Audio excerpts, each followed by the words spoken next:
C'est une série de plusieurs bâtons de verre qui reprennent les proportions des cannes qu'utilisent les souffleurs, qui a la particularité d'être évidée. Et d'un côté du bâton, on a une embouchure, avec cette idée que cet objet de verre peut être porté à la bouche. Et de l'autre côté, un pavillon, en fait, donc, comme on le retrouve sur leur canne, mais aussi sur beaucoup d'instruments avant.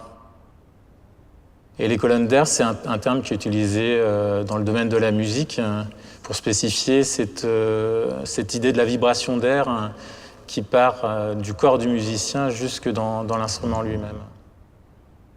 Ce qui m'a intéressé assez rapidement, c'était de poser un regard sur les souffleurs et de matérialiser leur souffle. La plupart de mes travaux parlent des flux, que ce soit l'énergie électrique, le son, l'image animée aussi, la lumière. Donc tout ce qui se déroule dans le temps. Et le souffle est peut-être le premier flux, on va dire, celui justement qui est l'essence. Ah oui, comme ça, c'est pas mal.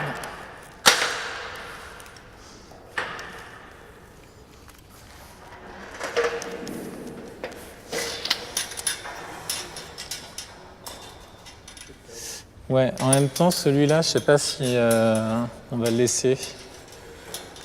Peut-être que je le remplacerai.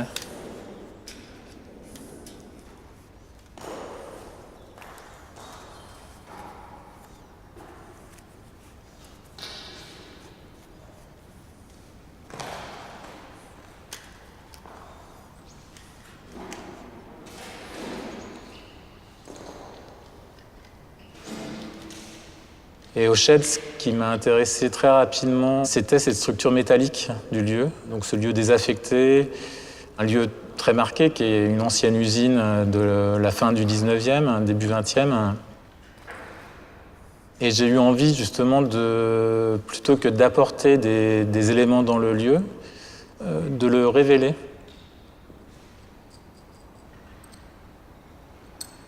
On est vraiment dans ce rapport aussi à la sculpture, dans une forme très minimale, mais avec beaucoup de matérialité.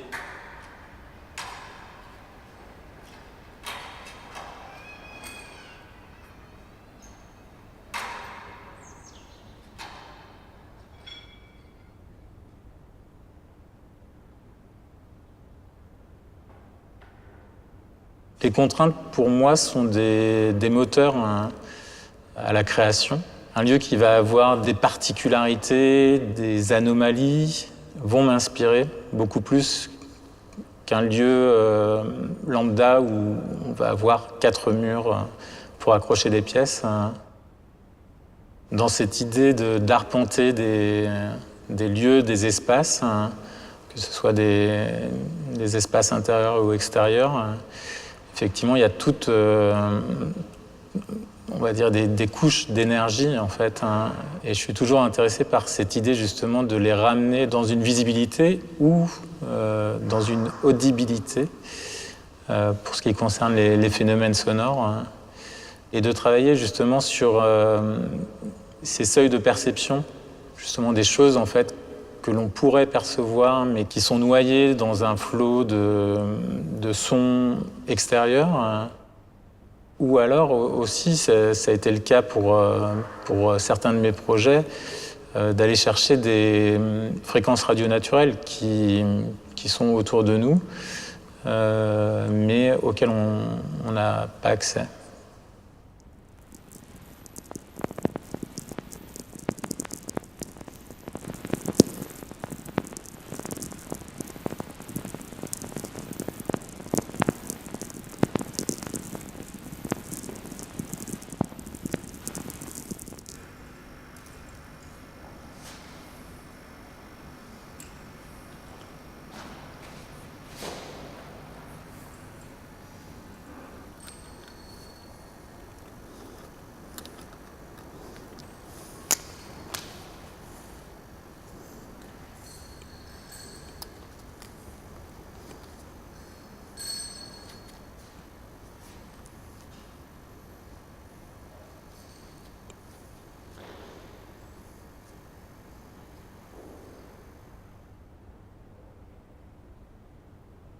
De ces années de travail, j'ai une tendance à épurer au maximum mes dispositifs.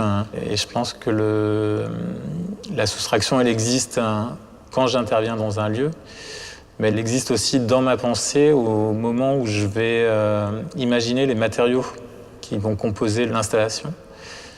Et je vais avoir tendance à mettre de moins en moins de choses. En filigrane, c'est le temps qui est le sujet principal, tout autant que la déambulation dont je parlais du public dans l'espace, et cette manière justement d'avancer, de s'arrêter, de regarder, de percevoir les choses, d'écouter. Et tout ça, effectivement, nécessite un temps certain. Tous mes dispositifs, en fait, prennent en compte cette donnée-là, d'amener justement à décélérer et de prendre le temps de voir, de regarder, d'écouter, d'entendre.